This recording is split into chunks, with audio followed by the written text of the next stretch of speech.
I am Prince Farid Tawap from Group 6 and I will be introducing the aromatic ring compounds.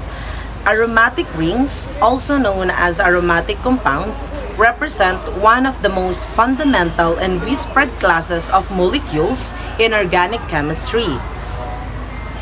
Aromatic rings or aromatic compounds are very important structures in organic chemistry. Makikita sila sa medicines, dyes, plastics, perfumes, fuels, at pati na rin sa living organism. The simplest and most iconic aromatic compound is benzene. First isolated by Michael Faraday in 1825 from compressed illuminating gas. Despite containing alternating double bonds, benzene and related aromatic molecules display an unusual degree of chemical stability, far greater than expected from typical unstructured hydrocarbons. This enhanced stability arises from a phenomenon known as aromaticity, a concept central to understanding the behavior of these compounds. Now, let's talk about the historical background of the discovery of benzene in 1825. Michael Faraday identified benzene as a new hydrocarbon. Later, chemists such as Elhard Stirlinge and August Kekulé contributed to the structural understanding of aromatic compounds. Kekulé's famous ring structure proposal in 1865 provided the foundation for modern aromatic chemistry. Hello everyone and Assalamualaikum warahmatullahi wabarakatuh. My name is Najmi Abidin. So let's proceed to definition of an aromatic. So an aromatic ring is a cyclic ring-shaped planar flat molecule with alternating double and single bonds containing delocalized electrons that give the ring its extra stability. Ang aromatic ring ay isang uri ng molekula na may hugis bilog o paikot na struktura. So, kapag sinabing cyclic, ang ibig sabihin nito ay ang mga atomo. Ang atomo ay magkakadugtong sa isang pabilog na anyo. So, hindi sila nakaayos ng pahaba o diretso lang. So, para itong singsing na binuo ng mga atomo. So, ang isa pang katangian ng aromatic ring ay ito ay planar. So, kapag sinabing planar, ang ibig sabihin ay patag o flat ang kanyang ayos. So, lahat ng atomo nito ay nasa isang patag na linya lamang. So, napakahalaga nito dahil kapag flat ang molekula, mas madali ang paggalaw at pag-overlap ng mga electrons sa loob nito. So, sa aromatic ring, ang mga band na pagitan ng mga atomo ay karaniwang salit-salit na single band at double band. Ang halimbawa nito ay may isang single band, kasunod ay double band, tapos single ulit, at tuloy-tuloy ito sa buong ring. Buong ring. Sa drawing ng mga molecule, ganito talaga ito ipinapakita. So, pero sa totoong nangyayari, hindi lang basta nakapirmi sa isang lugar ang mga electron sa double band. So, dito na rin pumapasok ang tinatawag na PIO electrons.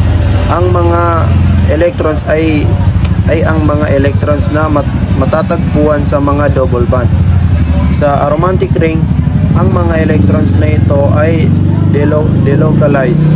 So kapag sinabing delocalized, ang ibig sabihin na hindi sila nakatali o nakakulong sa isang band lang, kundi sa malayang gumagalaw sa buong ring.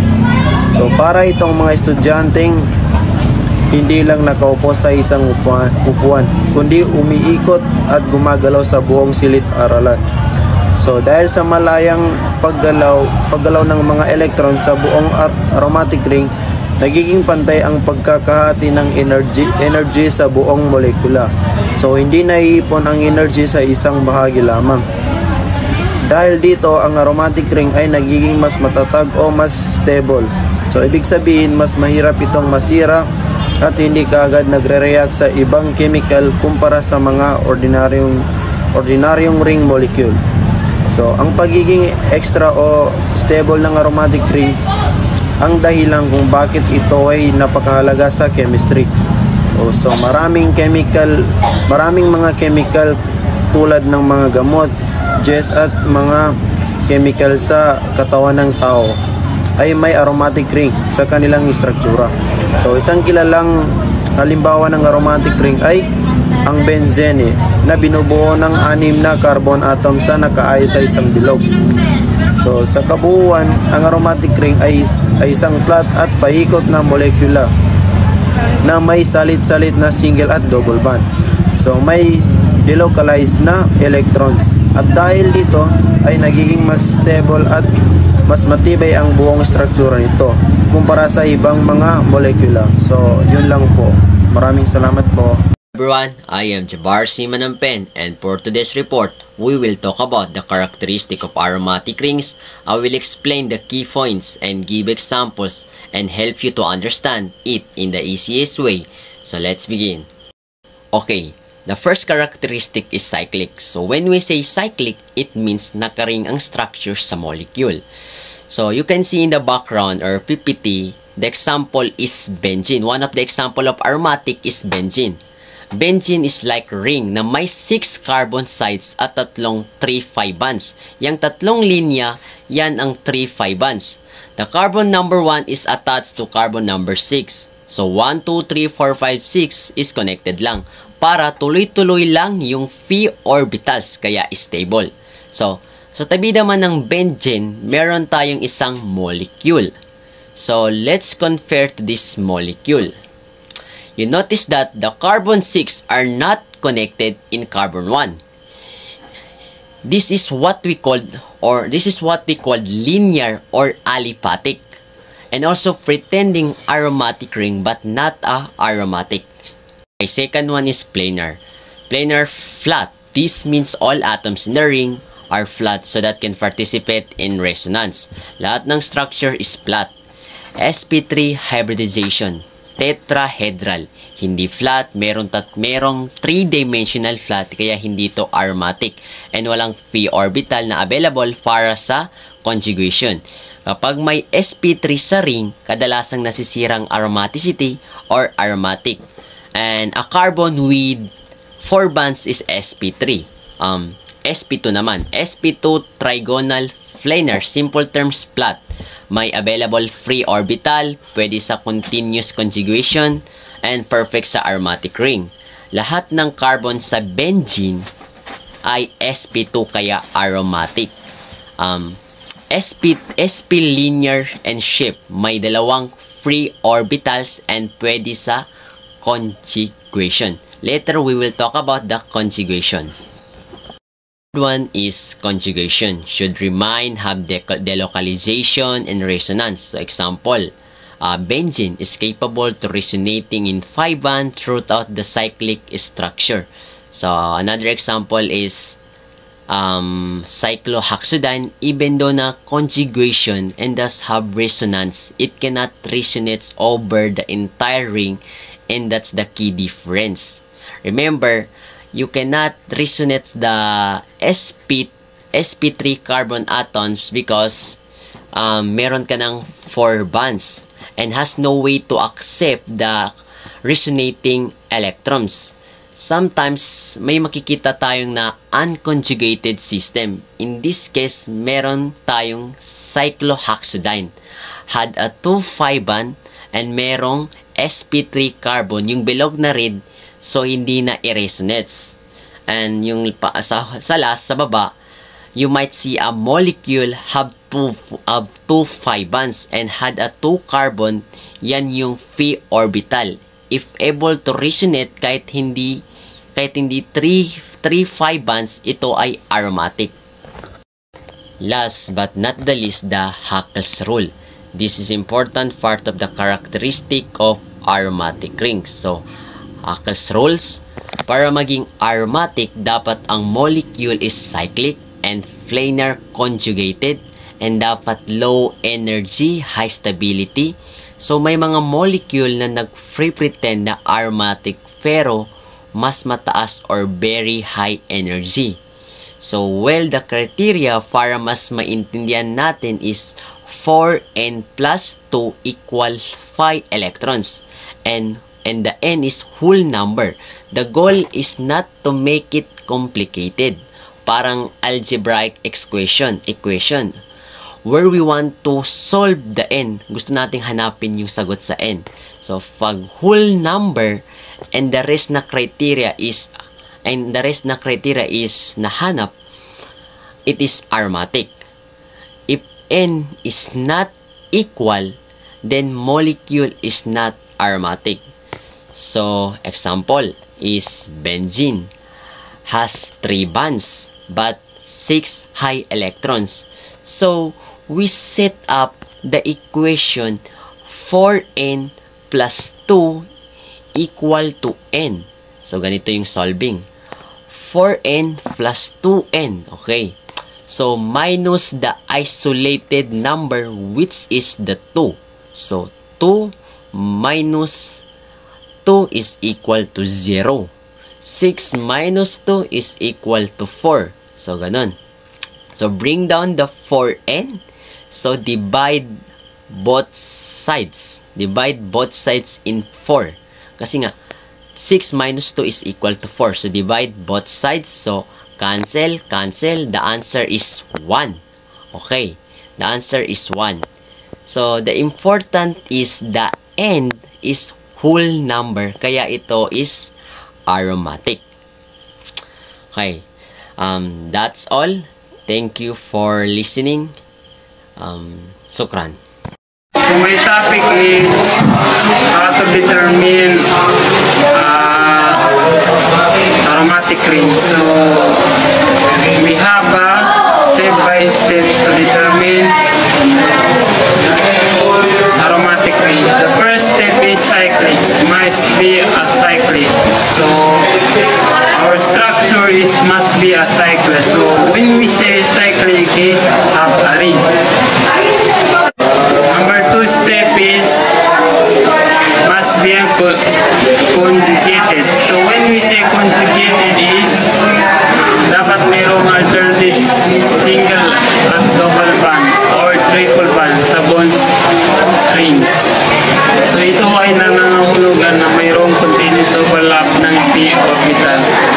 So number 3 is planar. Must be a planar. So when we say planar, lahat ng atom o ring ay dapat nasa parehong field para sa effective overlap ng p orbital. So the last step is Huckel rules. So when we say Huckel rules is 4n plus 2 by electron. So for example is sa benzene. Ang example natin is benzene. So benzene is meron 6 electron at triple bond o electron double bond. Kaya tinatawag na ito ay aromatic. So ito yung halimbawa ng benzene. So since benzene has a 6 p electron, so 4n plus 2 is equal to 6. Then find n. So 4n plus 2 is equal to 6. Then 4n and 6 minus 2. And 4n is equals to 4. Then the n is equal to 1. Then benzene is aromatics.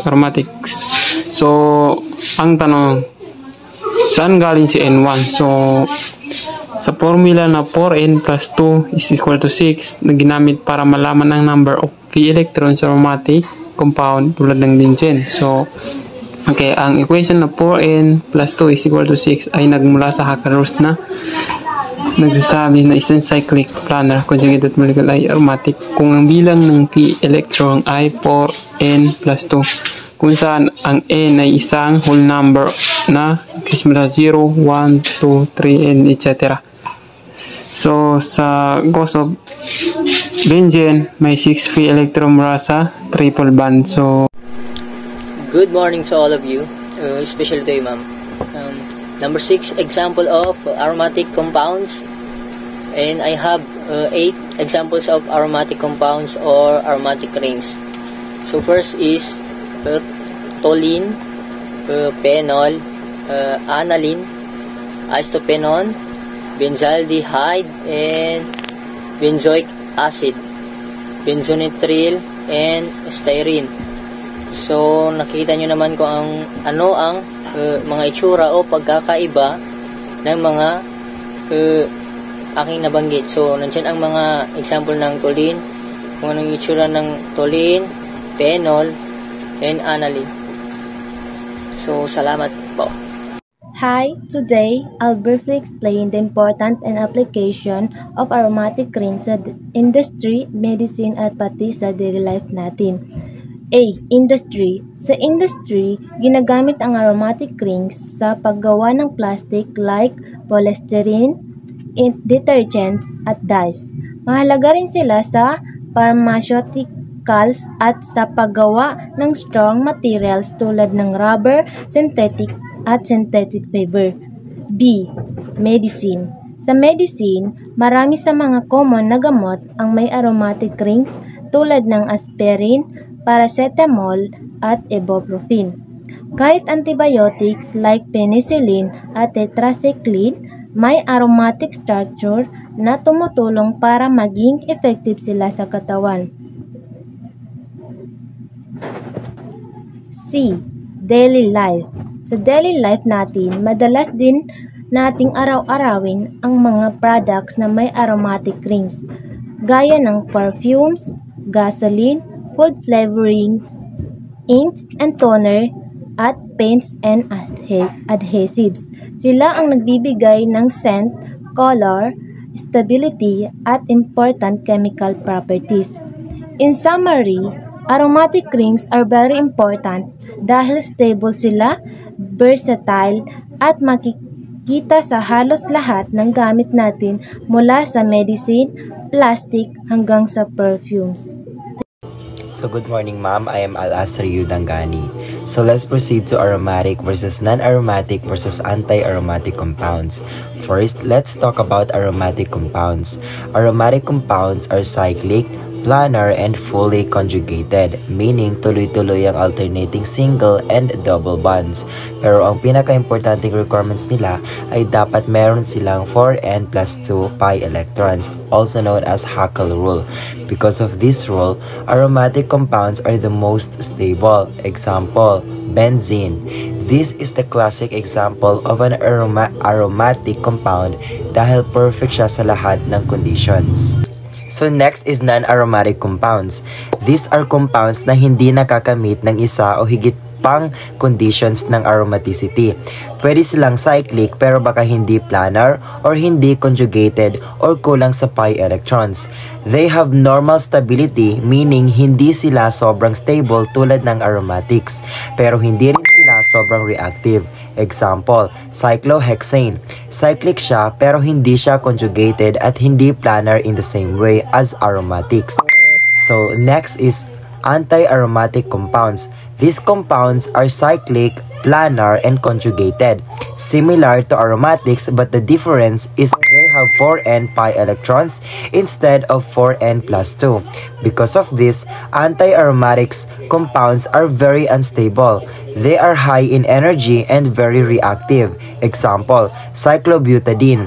It meets the structural requirements, but because it has 4 pi electrons, nagiging anti-aromatic siya. Assalamualaikum warahmatullahi wabarakatuh. I am Nasruddin Abbas. So let's proceed to summary. So aromatic rings are stable cyclic compounds with delocalized pi electrons. They follow Haeckel's rule 4n plus 2 pi electrons. They are found everywhere: medicine, industry, fuels, plastics, perfumes. Benzene is the most common aromatic ring. They undergo substitution reaction, maintaining the stable ring. Automatically is one of the most important concepts in organic chemistry because it explains why certain molecules behave differently from typical alkanes. ang aromatic rings ay tinatawag din na aromatics. Ay mga stable na cyclic compounds na may delocalized pi electrons. Sumusunod din sila sa Haeckel rule na ang ibig sabihin ay may 4n plus 2 pi electron sila. Makikita mo itong mga aromatic rings sa maraming bagay tulad ng gamot, industriya, fuels, plastics at pabango. At ang benzene ang pinakakilalang aromatic ring. Ang mga aromatic rings ay sumasailalim sa substitution reactions na ang ibig sabihin ay napapanatili nila yung stable na ring structure nila. Bakit nga ba importante ang aromatic sa organic chemistry? Kasi ipinapaliwanag nito kung bakit iba ang behavior ng ilang molecules kumpara sa typical alkanes.